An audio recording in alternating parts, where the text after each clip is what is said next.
Selamat pagi Bapak Ibu yang dikasihi Tuhan Yesus. Kita bertemu lagi di dalam ibadah online pada minggu yang terakhir dari tahun 2020, tanggal 27 Desember 2020.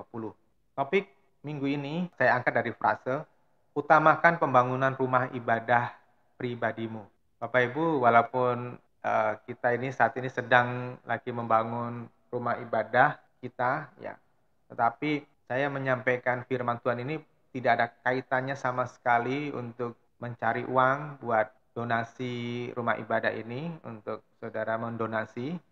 Bukan itu yang saya maksudkan, tetapi saya mau mengajak kepada saudara untuk mengerti apa maksud dari apa yang dibagikan di dalam Hagai pasal 1 ayat 5 sampai 9. Saya akan membacakannya. Oleh karena itu, beginilah firman Tuhan semesta alam, perhatikanlah keadaanmu. Kamu menabur banyak, tetapi menuai sedikit. Kamu makan, tetapi tidak merasa kenyang. Kamu minum, tetapi tidak merasa puas. Kamu berpakaian, tetapi tidak merasa hangat. Orang yang menerima upah seakan-akan menerimanya dalam pundi-pundi yang berlubang. Naiklah ke gunung, bawalah kayu dan bangunlah bait itu. Maka aku akan berkenan kepadanya dan dimuliakan. Firman Tuhan. Naiklah ke gunung, bawalah kayu dan bangunlah bait itu, maka aku akan berkenan padanya dan dimuliakan. Firman Tuhan. Kamu mengharapkan banyak, tetapi sesungguhnya hasilnya sedikit. Ketika kamu membawanya ke rumah, aku menghembuskannya. Mengapa demikian? Firman Tuhan semesta alam. Sebab baitku tetap menjadi reruntuhan, sedangkan kamu masing-masing sibuk dengan rumahmu sendiri. Saudara yang dikasihi Tuhan, Hagai adalah salah satu nabi perjanjian lama yang hidup setelah masa pembuangan Babel. Setelah beberapa gelombang orang Yahudi yang dibuang di Babel, waktu penaklukan Nebukadnezar, mereka kembali dari pembuangan Babel di bawah pimpinan Ezra Nehemia setelah Raja Persia yaitu Raja Darius mengizinkan mereka pulang. Kemudian sesampai mereka di tanah Kanaan, mereka sibuk dengan bebenah untuk keperluan keluarga masing-masing. Mereka membuka ladang, mereka membangun rumah untuk keperluan keluarga mereka masing-masing. Dalam tulisan Hagai tersebut, firman Tuhan mengatakan bahwa hasil yang didapat orang-orang Yahudi yang kembali dari Babel ini hasilnya sangat minim.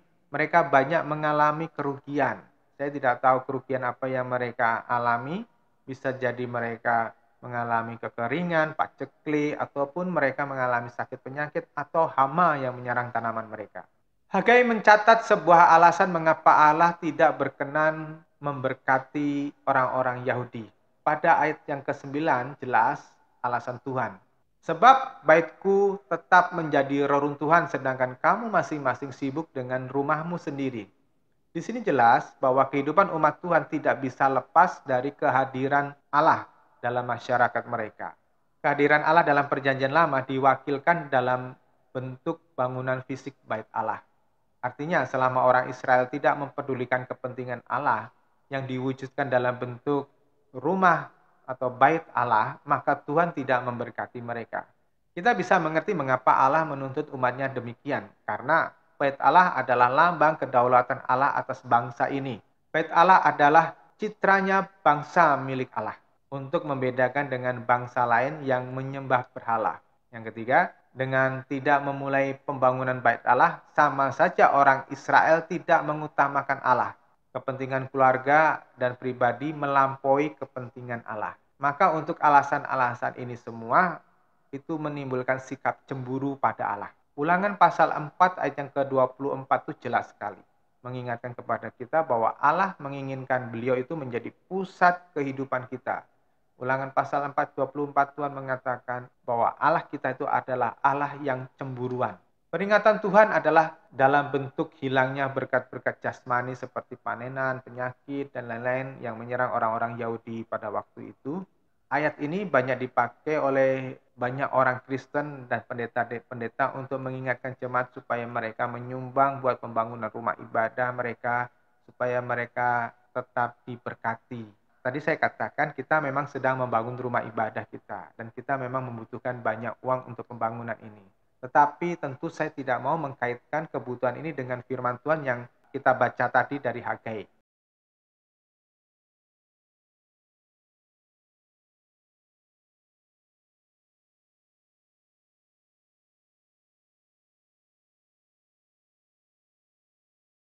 Firman Tuhan di Perjanjian Lama harus dilihat dari konteks Perjanjian Baru.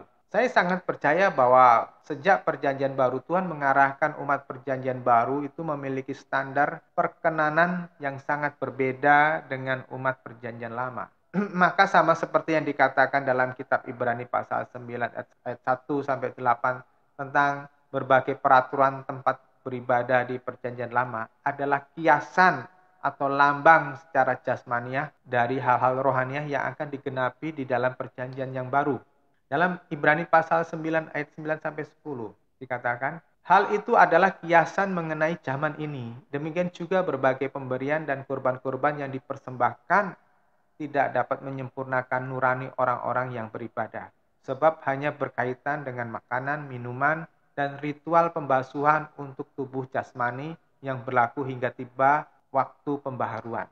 Demikian pula hukum Taurat yang diperkenalkan Musa adalah jalan sementara untuk kepemimpinan roh. Maksudnya, manusia purba yang tidak mengenal moral, yang tidak mengenal etika, yang tidak punya nilai kemanusiaan, yang lingkungannya adalah masyarakat yang kafir dan masyarakat dunia yang ganas di zaman kuno, harus mulai dibuat lebih beradab dengan hukum-hukum yang diberikan melalui Musa. Itulah sebabnya masa hukum Taurat kebenaran umat Tuhan pada waktu itu dinilai dari kesetiaan kepada Elohim Yahweh dengan aturan-aturan yang ketat di seputar perilaku umum atau perilaku yang kelihatan mata. Dalam Ibrani pasal 10 ayat 1 dikatakan, karena hukum Taurat hanya memiliki bayangan tentang hal-hal yang baik yang akan datang dan bukan gambaran sesungguhnya dari hal-hal itu, maka dengan korban-korban yang sama yang mereka persembahkan terus-menerus setiap tahun, hukum itu tak akan pernah dapat menyempurnakan mereka yang datang mendekat. Di sini jelas sekali bahwa persembahan korban di dalam hukum Taurat itu bukan kesempurnaan yang sesungguhnya. Ya, mereka hanya sebagai perantara, mereka hanya sebagai batu pijakan untuk memasuki perjanjian yang baru. Era perjanjian baru pada saat zaman kita ini telah tiba. Allah memberikan rohnya kepada manusia sehingga sekarang yang dinilai Tuhan itu adalah manusia batiniah kita. Tuhan Yesus berkata bahwa yang menajiskan manusia bukan apa yang ia makan dan minum, tetapi apa yang keluar dari hati, yang diungkapkan melalui perbuatan kita, perkataan kita, pikiran kita, itulah yang menajiskan kita. Kalau itu tidak di dalam koridornya Tuhan. Kembali kepada Hagai pasal 1 tadi, Allah tidak berkenan kepada kaum Yehuda karena mereka mengabaikan pembangunan bait Allah. Otomatis mereka belum memiliki tempat belajar firman Tuhan, tidak mempunyai tempat untuk beribadah kepada Allah. Ini merupakan sebuah gambaran untuk umat perjanjian baru bahwa Allah tidak berkenan kepada orang Kristen sekalipun yang tidak membangun rumah rohaninya, yakni hatinya. Karena di dalam 1 Korintus pasal 3:16, tahta Tuhan itu bukan lagi ada di bait Allah, bukan lagi di bangunan buatan tangan manusia, tetapi tahta Allah itu adalah di dalam hati setiap orang yang percaya. Di dalam Hagai, Tuhan menegur Israel untuk melihat keadaan mereka yang selalu malang. Ini merupakan gambaran bagi umat perjanjian yang baru juga. Ketika kita tidak membangun rumah rohani kita, tadi yang saya katakan di dalam 1 Korintus pasal 3:16, yaitu hati kita, Tuhan tidak berkenan. Apapun usaha ibadah kita, perbuatan baik kita, jika rumah rohani kita, yaitu hati kita, masih morat-marit, maka di hadapan Allah apa yang kita bangun, apa yang kita kerjakan adalah sia-sia. Yakobus pasal 1 ayat 22-27. Tetapi hendaklah kamu menjadi pelaku firman dan bukan hanya pendengar saja, sebab jika tidak demikian kamu menipu dirimu sendiri. Sebab jika seorang hanya mendengarkan firman saja dan tidak melakukannya, ia adalah seumpama seorang yang sedang mengamati mukanya yang sebenarnya di depan cermin. Baru saja ia memandang dirinya, ia sudah pergi atau ia segera lupa bagaimana rupanya. Tetapi barang siapa meneliti hukum yang sempurna, yaitu hukum yang memerdekakan orang, dan ia bertekun di dalamnya, jadi bukan hanya mendengar untuk melupakannya, tetapi sungguh-sungguh melakukannya, ia akan berbahagia oleh perbuatannya. Jikalau ada seorang menganggap dirinya beribadah tetapi tidak mengekang lidahnya, ia menipu dirinya sendiri, maka sia-sialah ibadahnya. Ibadah yang murni dan yang tak bercacat di hadapan Allah Bapa kita ialah mengunjungi yatim piatu dan janda-janda dalam kesusahan mereka dan menjaga supaya dirinya sendiri tidak dicemarkan oleh dunia. Maka dalam jemaat kita ini, kita akan berkonsentrasi membawa jemaat kita membangun rumah rohani kita, yakni rumah ibadah pribadi kita masing-masing, hati kita masing-masing, jiwa kita masing-masing. Membangun rumah ibadah yang dimaksud di dalam perjanjian baru adalah pembangunan karakter ilahi atau pikiran Kristus di dalam diri kita. Di dalam Filipi pasal 2 ayat yang kelima kita mengerti apa yang dimaksud oleh Tuhan untuk kita. Hendaklah kamu dalam hidupmu bersama menaruh pikiran dan perasaan yang terdapat juga dalam Kristus Yesus. Bagaimana kita membangun rumah rohani kita?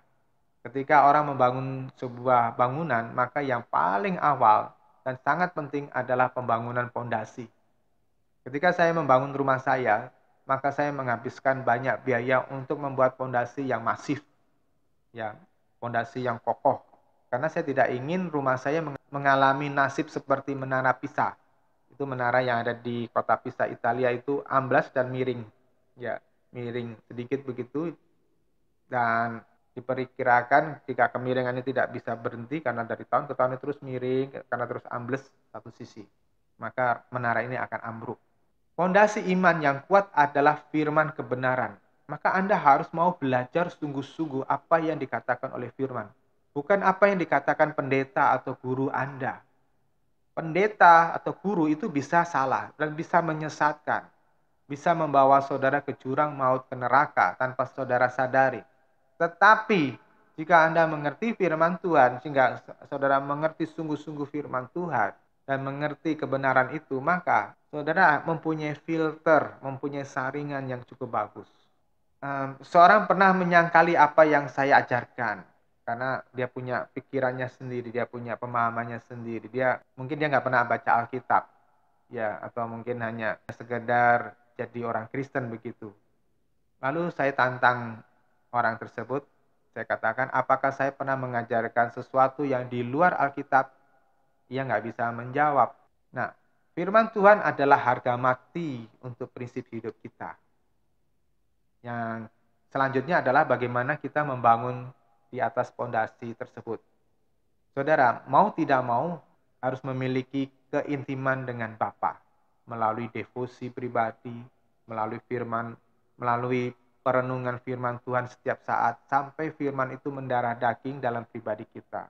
Lalu melangkah melakukan apa yang diperintahkan Tuhan. Karena Yakobus berkata, orang mengaku percaya tetapi tidak mau melakukan apa yang diajarkan oleh Tuhan, maka imannya sama dengan mati dan kosong. Sedangkan Paulus di dalam 1 Korintus 14 mengatakan bahwa iman tanpa tindakan kasih seperti tong kosong nyaring bunyinya. Kembali kepada Hagai pasal yang ke-1 tadi, inilah cara yang membangun fondasi iman yang teguh. Di dalam ayat 8 dikatakan, naiklah ke gunung, bawalah kayu, dan bangunlah bait itu. Maka aku akan berkenan kepadanya dan dimuliakan. Firman Tuhan. Arti naik ke gunung itu berarti adalah memiliki waktu devosi atau memiliki waktu penyembahan pribadi. Naik ke gunung itu berbicara naik ke gunung Tuhan. Masuk di dalam kemuliaan Tuhan yang agung. Nah, saudara yang dikasih Tuhan, saudara harus memiliki waktu, harus mempunyai waktu premium, waktu yang khusus yang hanya diberikan buat Tuhan. Terus yang kedua, bawalah kayu. Maksudnya adalah menebang pohon dan kemudian pohon itu dibawa ke Yerusalem untuk dibangunkan di dalam bait Allah. Kayu berbicara tentang salib. Artinya keberanian untuk melepaskan kedagingan dan keinginan manusia lama. Saudara harus berani menyalibkan harga dirimu, menyalibkan kebiasaan lamamu, menyalibkan semua hal-hal yang tidak berkenan, menyalibkan semua keinginan daging, keinginan mata, keangkuhan hidup, menyalibkan semua hal yang najis yang ada dalam diri kita. Terus yang ketiga, bangunlah bait, artinya hiduplah sesuai dengan pimpinan roh. Karena bait Allah adalah lambang kehadiran Allah, lambang pemerintahan Allah atas diri saudara. Saya menekankan betapa pentingnya Anda benar-benar serius memberikan hak kepemimpinan hidupmu itu kepada Roh Kudus. Mengapa? supaya hidupmu seperti Kristus. Seperti dikatakan dalam 1 Yohanes pasal 2 ayat 6, bahwa orang yang mengaku dirinya percaya kepada Yesus, ia wajib hidup sama seperti Kristus hidup. Dan saudara-saudara yang menjadi orang tua, itu dapat menjadi teladan bagi anak-anakmu. Yang menjadi suami menjadi teladan bagi istrimu. Yang menjadi istri menjadi teladan bagi suami, menjadi teladan bagi anak-anak. Dan saudara menjadi teladan bagi teman-teman dan orang-orang di sekitarmu. Sehingga engkau bisa berkata kepada kepada orang-orang lain, kepada orang-orang yang engkau kasihi. Seperti Paulus berani berkata di dalam Filipi pasal 3 ayat 17, saudara-saudara, ikutlah teladanku dan perhatikanlah dengan seksama orang-orang yang juga hidup sesuai dengan teladan yang kamu lihat dari kami. Saudara, untuk orang bisa ngomong, ikutlah teladanku, itu enggak perkara yang mudah. Kalau kita biasa misuh, kalau kita biasa ngomong kotor, kalau kita biasa memaki, terus kemudian kita ngelarang anak kita berkata-kata yang kasar, berkata-kata yang kotor, ya nggak mungkin. Karena apa? Kita tidak memberikan teladan yang baik. Anak itu pasti akan balik, akan berkata, mama aja, papa aja berkata begitu, kok aku nggak boleh. Ya, kalau kita kebiasaan kasar, misalnya kita laki-laki suka memukul istri, terus kemudian kita melarang anak-anak kita tidak berantem, pasti anak-anak kita akan berkata, papa aja suka pukulin istri, dan seterusnya. Jadi kita perlu memberikan sebuah teladan yang baik dalam hidup kita. Anda sebagai orang tua itu harus memiliki jam waktu berdoa yang lebih banyak lagi untuk anak-anakmu. Terus yang kedua adalah, giatlah membangun keluarga masing-masing dengan pengajaran yang sehat. Karena tidak bisa Bapak Ibu itu hanya mengandalkan gembala. Dalam hal ini saya ataupun Mbak Iin untuk pemeliharaan anak-anak Anda. Bapak Ibu harus berjuang sungguh-sungguh untuk menanamkan kebenaran itu di hati anak-anakmu.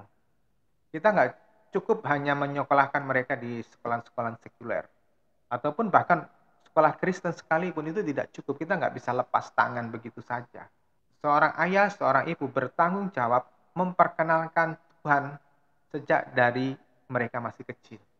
Terutama engkau yang masih memiliki anak-anak yang masih kecil, bayi, balita, itu adalah momen-momen yang penting untuk menanamkan kebenaran itu. Sekarang ini ada satu negara barat yang konsisten untuk mempertahankan pengajaran Kristiani itu, yaitu Hongaria. Ya, saya membaca kemarin satu berita bahwa pemerintah Hongaria itu bangga tidak ada gereja di Hongaria yang beralih fungsi menjadi nightclub atau masjid atau rumah ibadah yang lainnya. Sementara di Eropa Barat yang lainnya itu sudah banyak gereja-gereja yang sudah beralih fungsi. Ya, karena pemerintah Hongaria itu komit untuk menanamkan pengajaran Kristiani ini kepada anak-anak Hongaria. Nah, saudara, di Indonesia kita nggak memiliki pemerintah yang seperti itu, tapi tidak masalah. Kita nggak pernah diajarkan bahwa pemerintahan kita itu harus orang-orang Kristen yang duduk dalam pemerintahan. Sejak zaman para rasul itu kita selalu diajarkan untuk tetap setia kepada pemerintahan apapun dan siapapun mereka. Ya, karena pemerintahan yang dipilih itu adalah juga dipilih oleh Tuhan. Nah, saudara yang dikasih Tuhan, oleh sebab itu Bapak Ibu dan saya itu bertanggung jawab mengajarkan secara detail kepada anak-anak kita. Tidak cukup hanya sekedar disuruh ke gereja, disuruh ikut sekolah minggu. Kebenaran-kebenaran itu harus ditanamkan. Saya setiap pada waktu anak-anak masih kecil itu menanamkan kebenaran itu kepada mereka, mengajarkan. Saya seringkali ajak sharing anak-anak ini, entah pada waktu mau tidur atau pada waktu kita ngobrol yang lainnya, saya tanamkan kebenaran itu ya, firman Tuhan itu kepada mereka sampai mereka itu bisa ngeh. Kita membutuhkan orang-orang yang lebih sungguh-sungguh atau lebih serius dengan Tuhan. Kita mau orang-orang yang menyesatkan, orang-orang yang tidak mau sungguh-sungguh dengan Tuhan, orang-orang yang hanya mau cari senangnya sendiri, tidak lagi meracuni umat Tuhan. Saya katakan jauhi mereka, orang-orang yang kayak begitu. Ya, jangan dengarkan mereka, walaupun mereka punya intelektual tinggi, walaupun mereka punya pengaruh yang tinggi, walaupun mereka sarjana sekalipun. Ya, walaupun mereka orang berduit sekalipun, jika mereka menyesatkan, dia meracuni dengan racun yang berbahaya dan merusak jiwa merusak kemurnian Injil, jauhi mereka. Saya mendorong Anda semua agar konsentrasi kepada pengajaran yang sehat. Saya ingin mengajak Anda melayani Sang Raja dengan ketulusan dan kemurnian. Karena mimpi saya cuma satu, datanglah kerajaanmu Bapa, jadilah kehendak-Mu di bumi ini seperti di surga. Nah, saya mengajarkan untuk semua murid dan anak-anak saya, jangan pernah memanfaatkan pelayanan untuk mengeruk uang atau mencari keuntungan. Jika engkau memerlukan sejumlah uang yang besar untuk keperluanmu, maka bekerjalah dengan rajin, bekerjalah dengan tekun, bekerjalah dengan penuh tanggung jawab, bekerjalah dengan jujur. Pasti Tuhan akan memberkati. Pemberitaan firman, urusannya adalah untuk membawa orang kepada Tuhan. Titik. Ya. Terus di dalam 1 Korintus pasal 4:16. Jadi aku mendorong kamu, jadilah orang yang menuruti teladanku. Dan 1 Korintus pasal 11 ayat 1. Jadilah orang-orang yang menuruti teladanku seperti aku juga terhadap Kristus. Saudara yang dikasihi Tuhan, kenapa Paulus bisa berani mengatakan aku menjadi teladanmu, ya ikutlah teladanku. Kenapa? Karena Paulus berani memberikan garansi bahwa apa yang dia lakukan hari demi hari waktunya itu dia berlaku, bertindak, berpikir seperti Kristus. Sehingga tidak memiliki sebuah celah untuk orang menilai negatif. Tuhan sendiri berkata di dalam Yohanes pasal 13 ayat 15, sebab aku telah memberikan suatu teladan kepada kamu supaya kamu juga berbuat sama seperti yang telah kuperbuat kepadamu. Hanya dengan hidup sesuai dengan teladan Tuhan, dalam arti menempel pada pokok anggur yang benar, ya kita dapat berubah, dapat berbuah, dan dapat menjadi teladan bagi orang lain. Karena tadi di dalam Yohanes pasal 13 ayat 15, Tuhan Yesus sendiri yang berkata, aku telah memberi suatu teladan kepadamu, supaya kamu juga berbuat sama seperti yang telah kuperbuat kepadamu. Maka kita nggak mempunyai alasan yang lain. Kita nggak bisa bela diri kita sendiri ketika kita tidak mau mengikuti teladan Tuhan. Di sini dikatakan bahwa Tuhan telah memberikan teladan dan kita wajib untuk mencontoh cara hidup Tuhan. Supaya apa? Kita bisa berbuah. Dan orang-orang yang berbuah itu, orang-orang yang menjadi berkat, orang-orang yang menjadi teladan tadi, itu tidak akan dibuang ke api kekal. Tapi orang-orang yang tidak berbuah, firman Tuhan katakan di dalam Yohanes 15, akan dipotong kemudian akan dibuang ke api. Demikian juga itulah orang-orang yang mau mendirikan bait Allah. Saudara yang dikasihi Tuhan Yesus, ketika saudara membangun bait Allah dalam hidupmu, hatimu, engkau akan menjadi teladan. Engkau akan menjadi terang bagi orang lain. Tuhan Yesus memberkati. Amin.